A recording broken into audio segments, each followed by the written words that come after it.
Good afternoon. The subject is software engineering and the topic is various model of software development life cycle.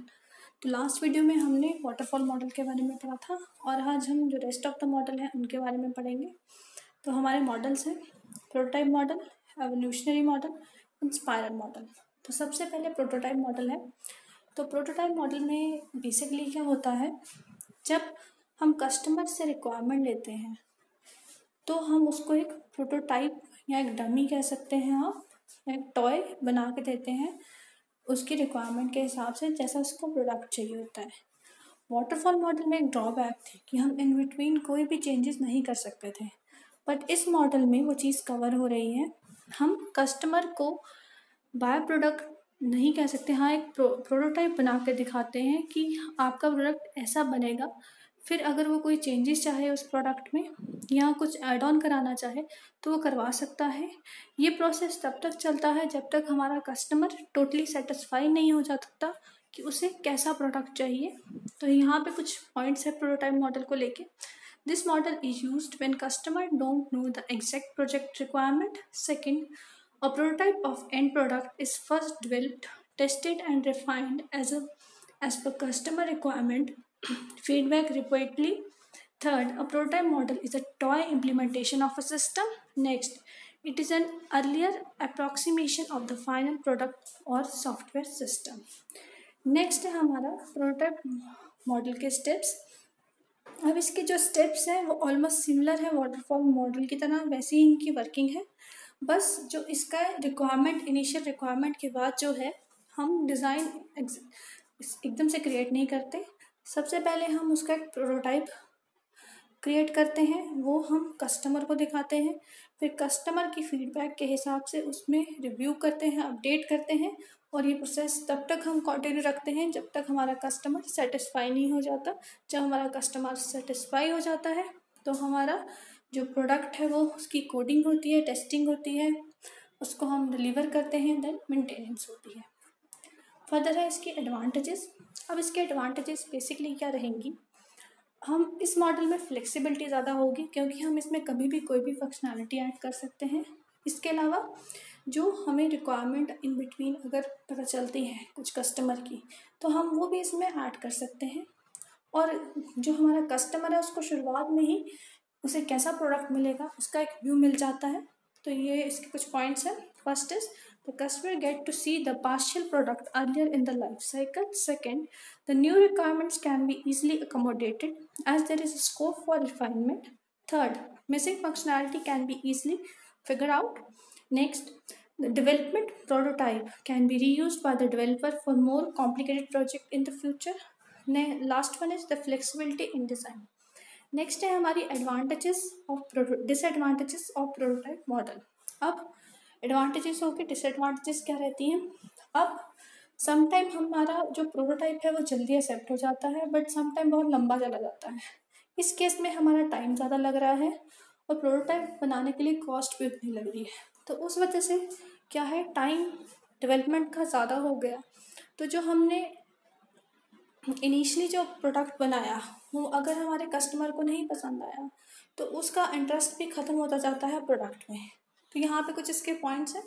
Costly with respect to time as well as money. Second, they may be too much variation in requirement each time the prototype is evaluated by the customer. Third, poor documentation due to continuously changing customer requirement. जैसे हमारा waterfall model था, वहाँ पे एक proper SRS document बनता था जिससे हमारी और डेवलपर की और कस्टमर के बीच में एग्रीमेंट रहता था। वैसा इसमें कुछ नहीं, क्योंकि रिक्वायरमेंट्स चेंज होती जा रही है तो डॉक्यूमेंटेशन इसमें प्रॉपर नहीं रहती है। Next, after seeing an earlier prototype the customer sometime demands the actual product to be delivered soon. Next, the customer might lose interest in the product if she is not satisfied with the initial prototype. Next is evolutionary model. Here are few points of evolutionary model. First, it is a combination of iterative and incremental model. Second, this model divides the development cycle into smaller incremental waterfall models. Third, in which users are able to get access to the product at the end of each cycle. Evolutionary model suggests breakdown of work into smaller chunks, prioritizing them and then delivering. अब इसका diagram basically ये work कैसे करता है। Evolutionary model में हम customer की requirements लेने के बाद उसको एक डायग्राम बना के देते हैं कि आपका प्रोडक्ट इस तरह से रहेगा। उससे बातचीत करने के बाद जो हमारा प्रोडक्ट है, जो हमें उसको बनाना है, जो हमारी प्रॉब्लम्स है उसमें, हम उसको डिफरेंट पार्ट्स में डिवाइड कर देते हैं, मॉड्यूल्स में डिवाइड कर देते हैं। और जब भी हमारा कोई मॉड्यूल कंप्लीट होता है तो जैसे ही वो मॉड्यूल कंप्लीट होता है हम उस मॉड्यूल को कस्टमर को डिलीवर कर देते हैं। जैसे इस डायग्राम में 4 मॉड्यूल्स हैं। पहला V1 है, तो पहले हम V1 मॉड्यूल पे काम कर रहे हैं। जब V1 मॉड्यूल हमारा कंप्लीट हो गया, हमने उसको कस्टमर को डिलीवर कर दिया। उसके बाद हम V2 मॉड्यूल में भी साथ में काम कर रहे हैं। जैसे हमारा V2 मॉड्यूल कंप्लीट हुआ, हमने उसको V1 के साथ कंबाइन कर दिया, जो V1 मॉड्यूल कहा था कस्टमर के पास। इस तरह से V3 V4 इट मीन्स हम अपने जो हमने बाय प्रोडक्ट बनाना है उससे पहले जो हमारी रिक्वायरमेंट है कस्टमर की, जो उसकी प्रॉब्लम्स है, उसको हम छोटे छोटे मॉड्यूल्स में डिवाइड कर रहे हैं और सभी मॉड्यूल्स में साथ में काम कर रहे हैं। और जैसे हमारा मॉड्यूल कंप्लीट होता है पहला, हम वो कस्टमर को डिलीवर कर देंगे। मतलब कि कस्टमर उसको यूज़ भी कर रहा है और हम उसकी डेवलपमेंट भी कर रहे हैं, दोनों काम साथ चल रहे हैं। फर्दर है advantages and disadvantages of this model. First है advantages. In this model, a user get a chance to experiment partially developed system. Second, it reduces the error because the core module get tested thoroughly. Then disadvantages.